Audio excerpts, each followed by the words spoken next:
And I would like to present the next panel, Metaverse, New Social Media or Not, with Diego Borgo and Eugenia Dunaeva. Please start. Thank you so much, Olga. Hi, Diego. I hope everyone can hear us well. I'm super excited to be leading this panel. I'm going to be more of an asking Diego questions and, be the sounding board, more or less, if you don't mind. But help me to make sense. No, it definitely should. It definitely should. Just to kick us off, right? The idea is to spend the next half an hour talking about Metaverse and wider Web3 landscape as enablers for social selling. Just maybe before we go to this, were you listening to the previous session, Diego? Just the little end. So the last, let's say, 5 minutes. Okay, got it. Yeah, so they were ultimately talking about, guess what they were talking about? AI. AI. Obviously, big hype, and I can see it from the general business perspective, also from being a partner at a venture fund where we invest in repeat founders in AI and ML. Never in my life have I seen such an avalanche of startups popping here and there, some of them justifyingly using AI, some of them just using the hype that happens in the industry around it. But what I wanted to ask you now is what are maybe the differences and the similarities that you see in terms of brands adopting Metaverse and wider Web3? And I'd say, I define wider Web3 as anything related to blockchain, crypto, or NFTs, where we give back the ownership to the users, and the sort of adoption cycle and all the hype around AI. Yeah, I think the best way to start that conversation is definition, right? I think you already sort of like tap into that a little bit, but I love sort of like playing with the same cards when I'm talking, with a wider audience, so we are on the same page. So I'll spend a little minute on sort of like the definition that I see within sort of like metaverse, immersive experience, virtual worlds, whatever you want to call it, and also Web3 and so on. So for me, like what's happening right now is nothing else than another evolution of the web, right? The web keeps evolving. It will always keep evolving. Don't get too attached to Web3. Web4 is going to come. Web5 is going to come. Web6 is going to come, and it's going to keep evolving, right? As every other technology. But at the current ecosystem of Web3, what's happening is that we have blockchain as the backbone, right? So sort of like that element where things will be built upon. And obviously it makes sense to be blockchain because we're talking about decentralized database and public ledgers where people can connect things with APIs, smart contracts. I don't want to get too technical because I know a lot of people get bored about it, but it makes sense to build on top of that technology because now you can plug and play with different things without having to go through integration or without having to build in silos, right? So that's why it's an evolution, because Web3 is pretty much siloed, and to connect things is extremely difficult at scale.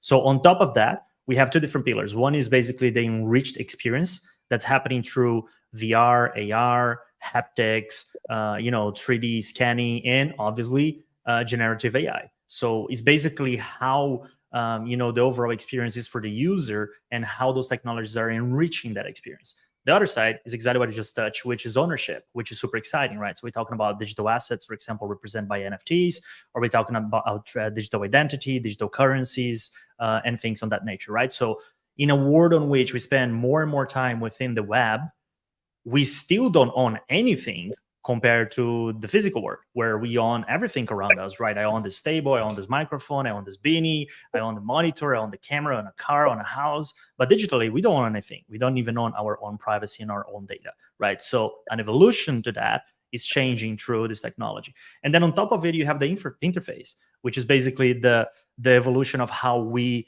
connect digitally as humans. Right? We started connecting digitally as humans through ICQ, MSN Messenger, through chat rooms that evolved. We are connected now through video, through audio, like we are right now. We still chat, but there was an evolution there. And now it's coming another evolution, which is nothing else than adding virtual worlds, three-dimensional spaces. We're going to be represented by avatars. We're going to be within immersed experiences, right? So that's basically the interface of it.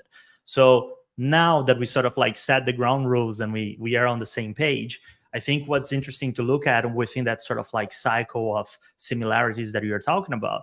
2 years ago, when a lot of that hype started after Meta has rebranded, which has been basically the Kickstarter or the sort of like what basically started the bull run, if you will.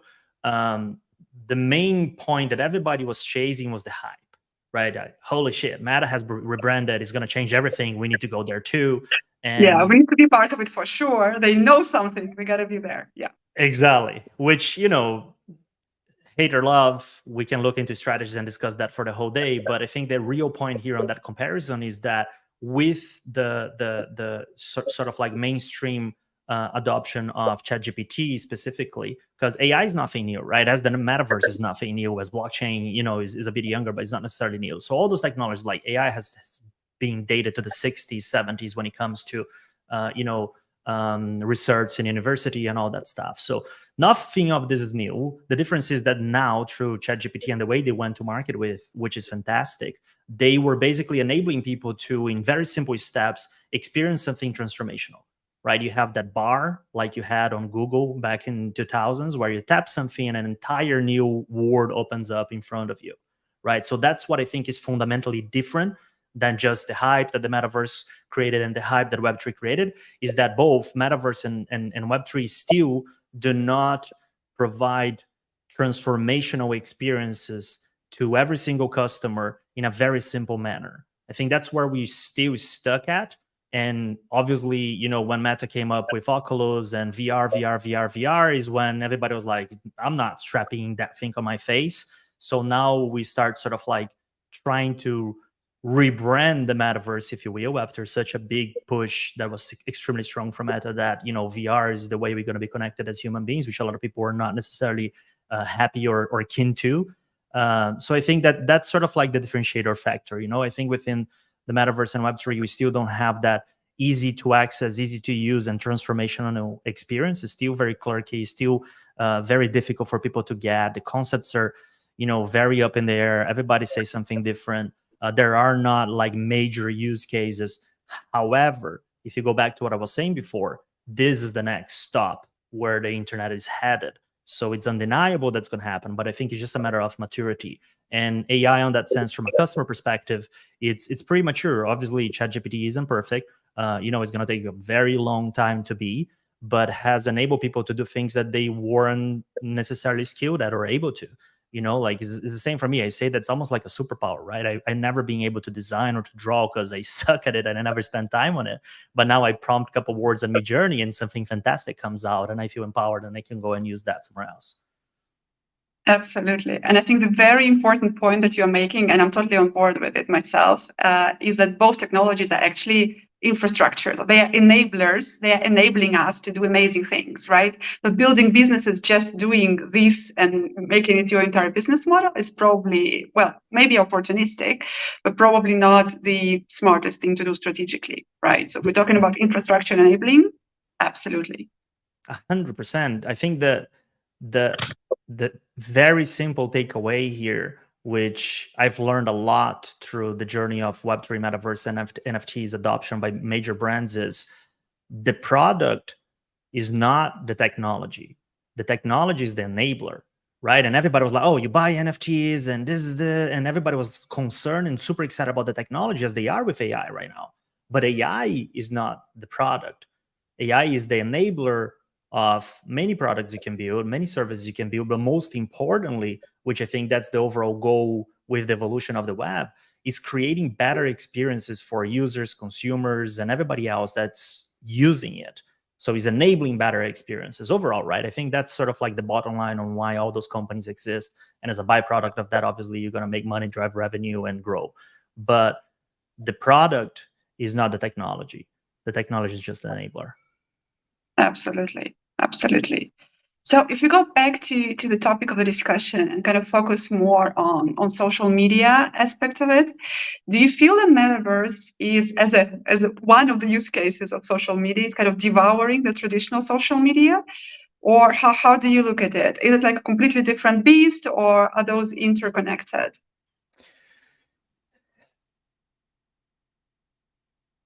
I think what's happening, and I love looking at the past to predict the future.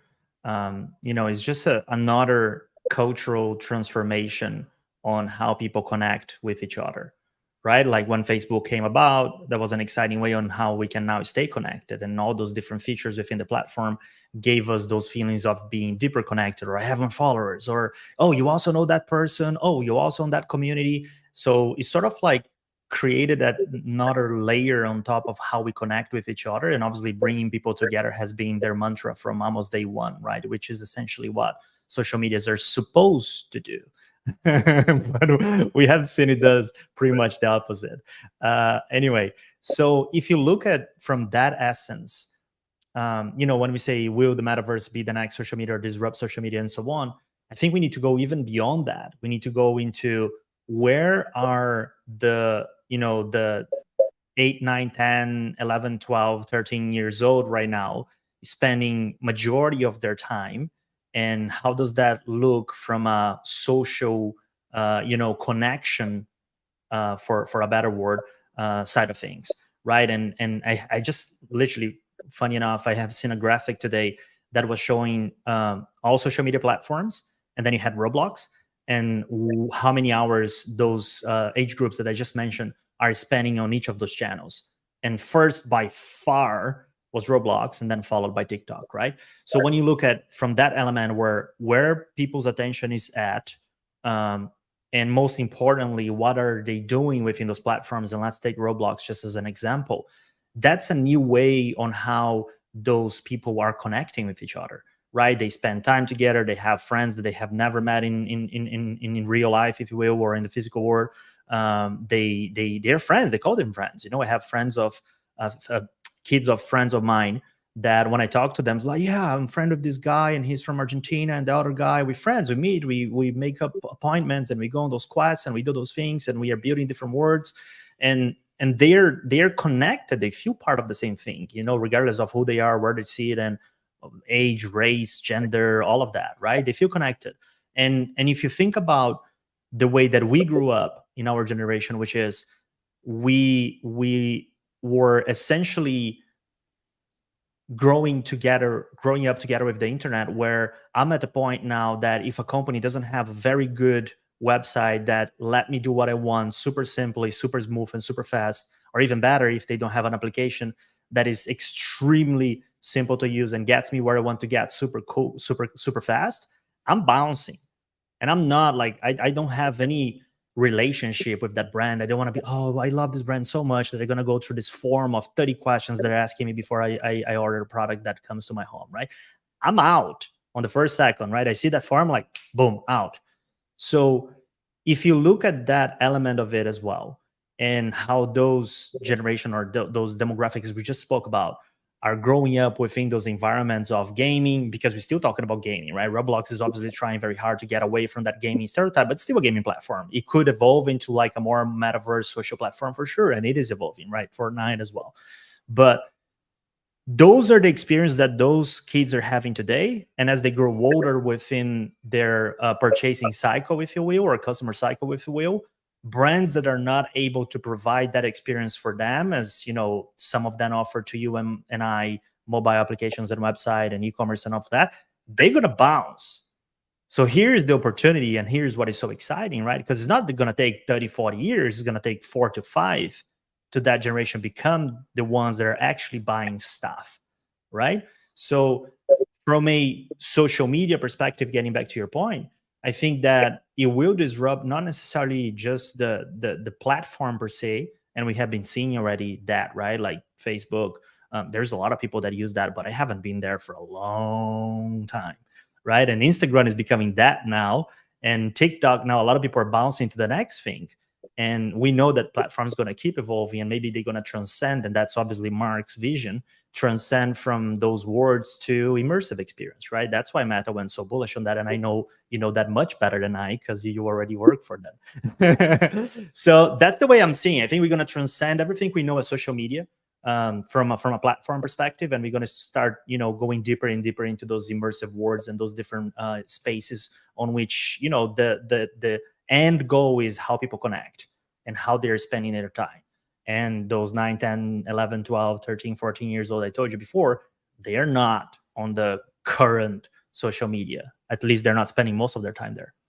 You don't have to tell me that. It's so funny that you gave this example. My son is 11. Now, literally now, as you and me are talking, he's playing Brookhaven, which is one of the most popular games on Roblox.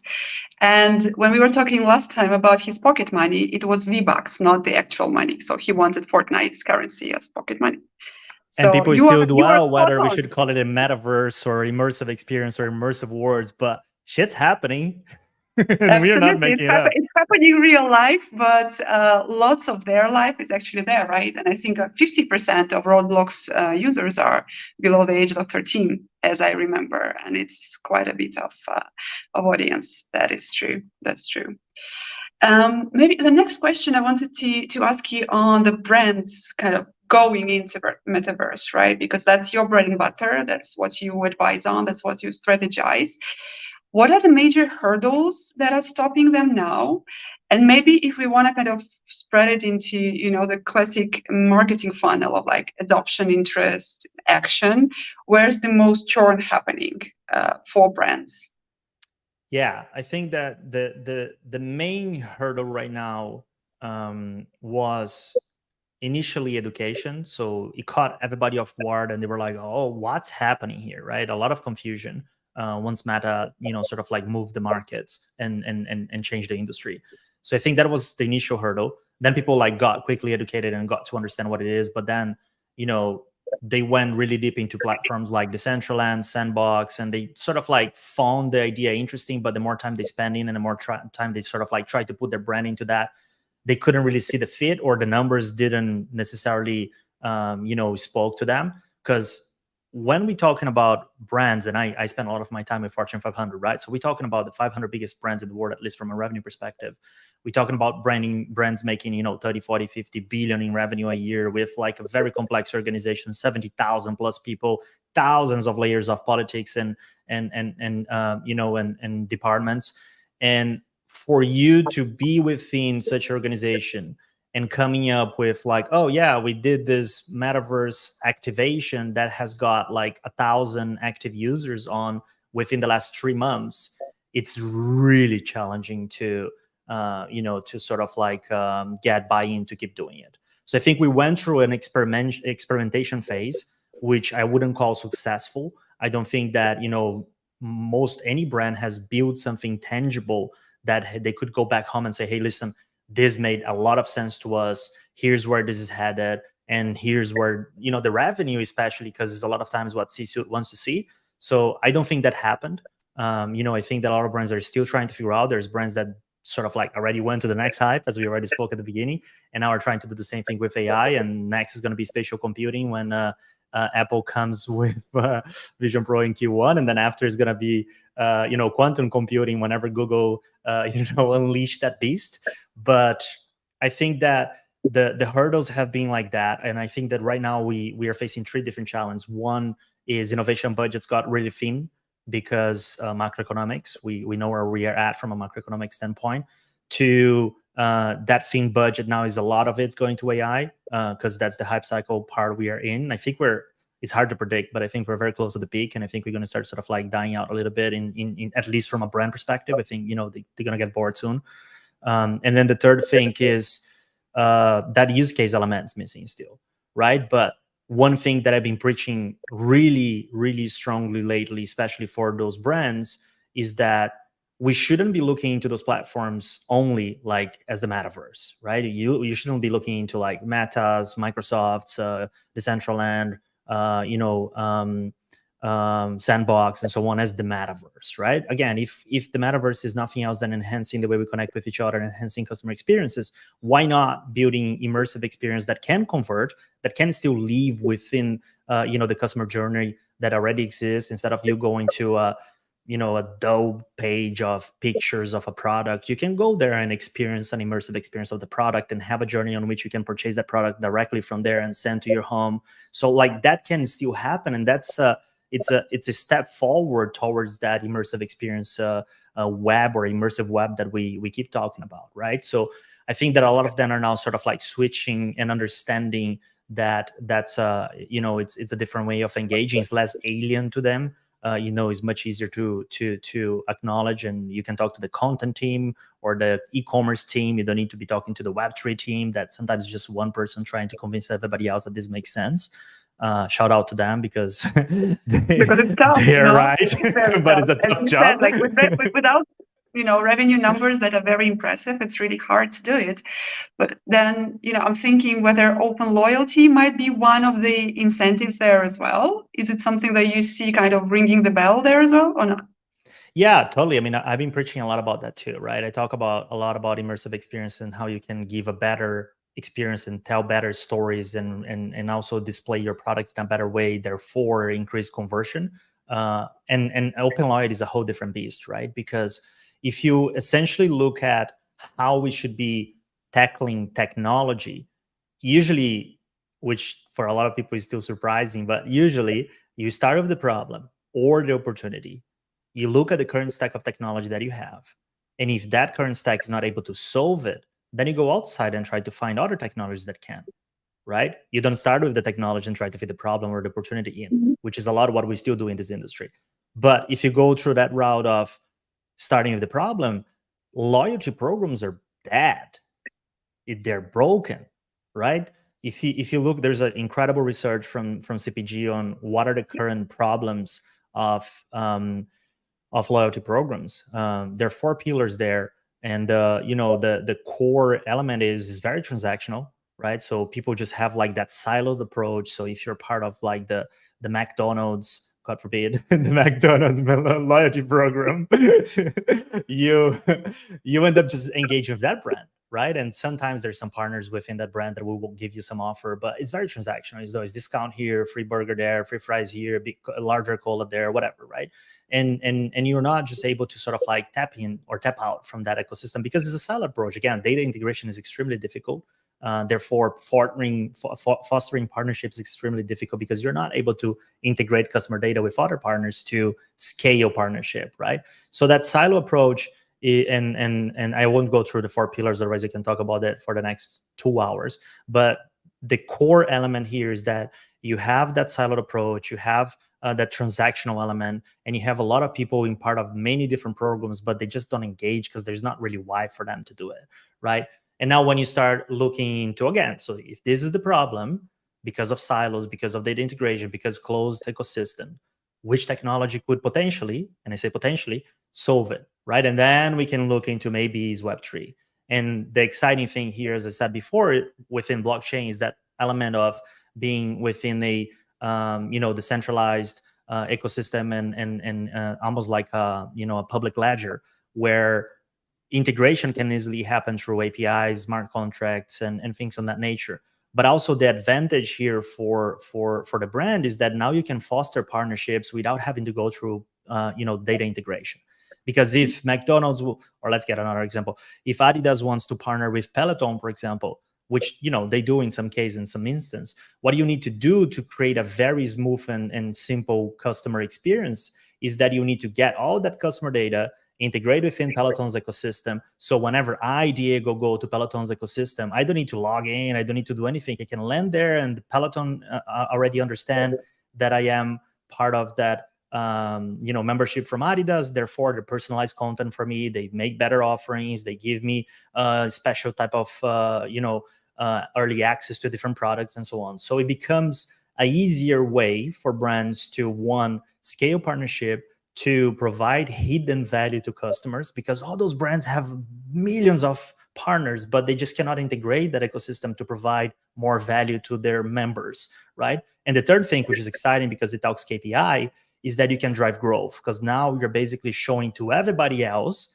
that this is the best membership program in the planet, because you're not just getting stuff from Adidas, you're getting stuff from our 2,000 plus partners that we have. And whenever you go in the world, physically or digitally, you can now get benefits for being part of this. So this is exciting to me, right? Whether it will work, whether it's exactly how I said, is the technology there, how the user experience is going to look like. Onboarding is a nightmare in crypto still and Web3 and blockchain, because the wallet is the most difficult element to get it right, and also the biggest barrier still for people to enter the space.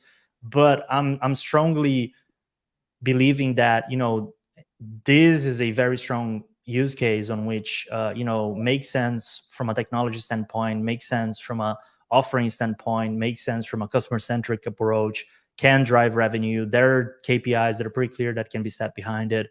And the early adopters start moving already. We have seen Starbucks and Nike Swoosh already, playing games there. But I know there's at least 10 to 15 Fortune 500 companies that I know of that are, working within that field right now.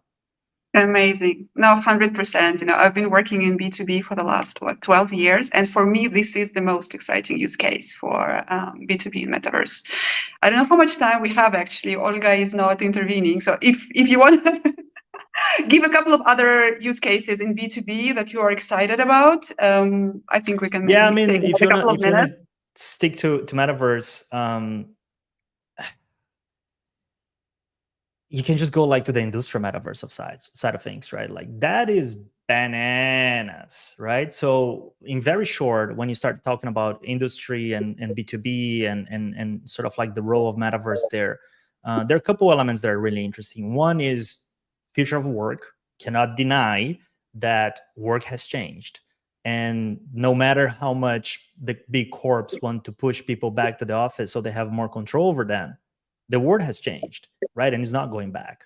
So that's one factor. Therefore, we need better tools, better ways to connect and feel integrated and feel closer to each other while working. I have 10 to 12 calls a day, and I hate having to go on Google, Zoom, and Teams and all of that and be following squares around. Right? I love to just like sit at my table and sort of like that vision that Marx sold about the future of working. Like, very, very nice. Yes. If we can execute that, I think it's fantastic, right? So that's one thing which enables, million different things within B2B per se, including, collaboration, prototyping, different companies coming together and building things faster, more efficient. And now talking about AI, of course, you can put a lot of that to run in the background to enable people to be more creative, more efficient, blah, blah, blah, right? So super exciting. The second thing is the so famous called digital twins, right? So when you think about factory, for example, you're able to replicate a factory on the virtual world and do a bunch of tests to understand what happens if I do this? What happens if I do that? What happens if this performance gets better? What happens if you put more pressure here? What happens if we put more people working here? And many of those things that instead of you doing that in the real world, which would take you a lot of risk, time, and effort, you can now replicate that within that space, which is fantastic because, again, talks about performance, talks about decreasing risk, decreasing costs, efficiency, and so on, which is all words that businessmen want to hear and women. So that point for me is super exciting, super interesting. I speak a lot about that. There's a bunch of numbers behind it that show the size of that industry and that beast. Digital cities, digital twins of cities, digital twins of factories, digital twins of prototypes, products, and so on. Super exciting. And I think that the sort of like third element, which is B2B, B2C, is sort of like that customer relationship, right? Imagine like when we play video games that there is that non-playable character, right? The NPC, and I go there and talk to that character and sort of like learns about me, and while I'm moving forward in the game, the personalization gets better, the storytelling gets better. Imagine if we could do that for our customers instead of like stupid chatbots pop up that everybody hates and close. Imagine if it could be an actual experience on which that again, AI or whatever the technology is going to be in the back can become someone that gets your hand and walks you through product storytelling, product explanations and training and different things like that. So I think those three factors are pretty interesting because they're not like wishy-washy blue sky, but they're literally happening, right? Like if you look at NVIDIA and Siemens, they've done a partnership where Siemens and together they deploy 1 billion euros in the south of Germany to create sort of like the Metaverse hub. So, it's not the pink beanie man coming here and coming up with stuff. It's literally happening, it's happening. So I think Absolutely. those are interesting, and the exciting things to factory look that at. BMW just built. Yes, yeah, no, absolutely. I'm totally with you on this.